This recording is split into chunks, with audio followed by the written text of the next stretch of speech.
dengan NIM akhir 137. Perkenalkan, nama saya Bella Mauliasari dengan NIM akhir 095.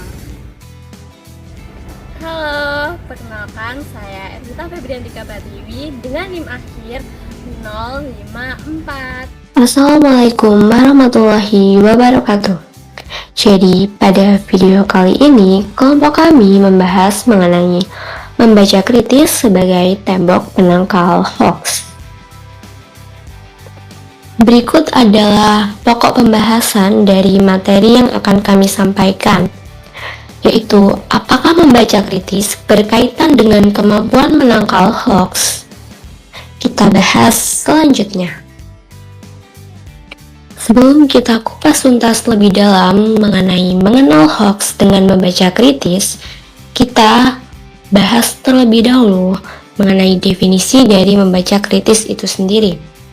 Jadi, menurut Sultan, membaca kritis adalah tingkatan keterampilan membaca yang bertujuan memahami makna teks secara mendalam dengan mengaplikasikan proses berpikir kritis untuk memahami makna secara menyeluruh, baik yang tersurat maupun tersirat.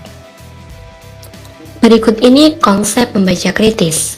Yang pertama, pemahaman makna tersirat dan tersurat.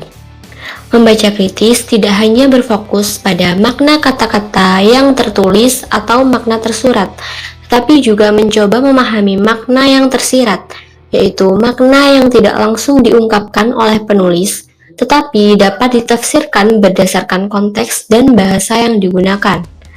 2. Penilaian informasi. Pembaca kritis harus mampu mengevaluasi keakuratan dan relevansi informasi yang disajikan. Proses evaluasi melibatkan kemampuan untuk membedakan antara fakta dan opini, mengidentifikasi argumen yang mendukung atau menentang suatu ide, dan mempertimbangkan sumber informasi. Yang ketiga yaitu pentingnya berpikir kritis. Membaca kritis melibatkan kemampuan berpikir secara analitis dan evaluatif. Pembaca harus mampu memahami argumen, menganalisis bukti, dan membuat kesimpulan berdasarkan informasi yang telah dibaca. Yang keempat yaitu mengidentifikasi tujuan penulis. Membaca kritis juga mencakup kemampuan untuk mengidentifikasi tujuan penulis dalam menyampaikan informasi. Apakah penulis bertujuan untuk menginformasikan, meyakinkan, menghibur, atau memberikan saran? Yang kelima, mengenal jenis-jenis bacaan. Membaca kritis dapat diterapkan pada berbagai jenis bacaan, termasuk artikel ilmiah, buku, dan tulisan populer. Memahami jenis bacaan akan membantu pembaca dalam menentukan pendekatan yang tepat untuk membaca. Yang keenam, pentingnya berpikir terbuka. Pembaca kritis harus memiliki sikap terbuka dan tidak mudah terpaku pada satu sudut pandang. Pembaca kritis harus mampu mempertimbangkan berbagai sudut pandang dan tidak takut untuk menantang informasi yang disajikan. Yang ketujuh, menggunakan teknik membaca kritis. Teknik yang dapat digunakan dalam membaca kritis yaitu membaca secara teliti, mencari kata kunci, membuat catatan, dan melakukan evaluasi terhadap argumen yang disajikan. Berdasarkan laporan tahunan Mafindo atau Masyarakat Anti Fitnah Indonesia pada tahun 2023, data hoax di Indonesia pada tahun 2023 mencakup total hoax yang terverifikasi oleh tim cek fakta berjumlah 1.180 hoax. Kemudian, dengan topik hoax terbanyak yaitu politik dengan persentase 42%, kesehatan yaitu vaksin dan COVID-19 dengan persentase 27%, agama dan intoleransi dengan persentase 19%. Berdasarkan data Kemendikbudristek membaca siswa, berdasarkan Asesmen Nasional 2022 ANBK oleh Kemendikbudristek, hanya 34% siswa SMP dan 37% siswa SMA yang mencapai kategori cukup atau lebih dalam literasi membaca evaluatif. Sebagian besar siswa hanya mampu membaca secara literal atau menyebutkan isi, bukan menilai dan mengkritisi isi teks.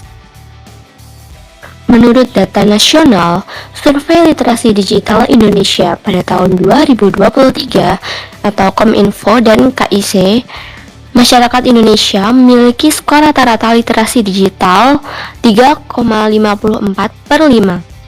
Subindikator kemampuan mengevaluasi informasi yaitu 3,18/5. Hal ini termasuk dalam kategori yang perlu ditingkatkan.